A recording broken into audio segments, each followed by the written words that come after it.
So what's up mga tropa? Nandito naman tayo for the vlog naman. Wistron Company, no placement po yan guys, no? So, ang branch po ng Wistron is Tao, Wien at Sinchu guys, no? So mga mag-apply dyan sa Pinas, may dalawa pong agency ang Wistron Corporation na yan, ang Pilsino at One Smart, no?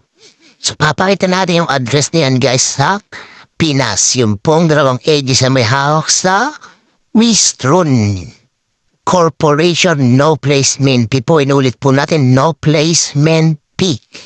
So mag-apply dyan sa Pinas, mag-apply na po kaya dito sa One Smart at Pilsino guys. So ano pang iniintay nyo? Ito po ang address ng One Smart. Manpower yan po, nasa Ermita lang po yan guys, no?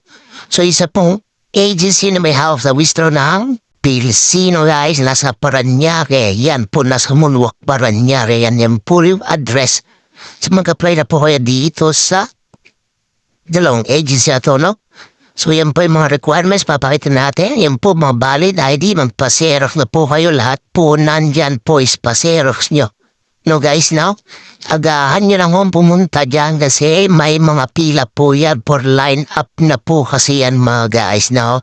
So mga nag-a-apply ng malalayong lugar, mag-apply na po kayo at agahan nyo magbiyahe, no? Katulad ng mga probinsya yan.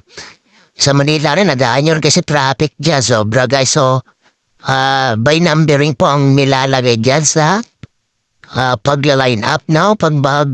Pipila po kayo dyan ng form, pipilain po kayo, may numbering. So, kung dahil basta matatapos, yan, susukatin kayo, susukatin ang height nyo. Ang height nyo pala na qualifications height is, sa lalaki po is 165, sa babae po is 155, high school graduate, vocational course or college level, yan, college graduate, first timer, mag-apply dito sa Taiwan.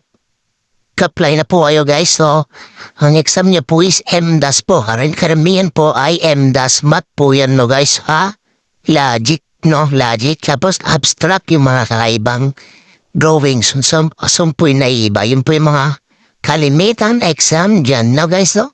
Mag-apply na po kayo guys, no? No placement P po yan. So, refundable po yung mga ibang magagastos nyo po pagka no placement P po. Yan po. Nulit po natin. Mag-ingat lang po sa mga scammer, mag-ingat-ingat lang po sa scammer kasi po yan ay no placement fee. So pupunta lang po kayo dyan sa loob ng agencies sa One Smart at saka Pilsino may hawak na Wistron. So guys, no, pag-communicate lang po kayo sa loob ng agency.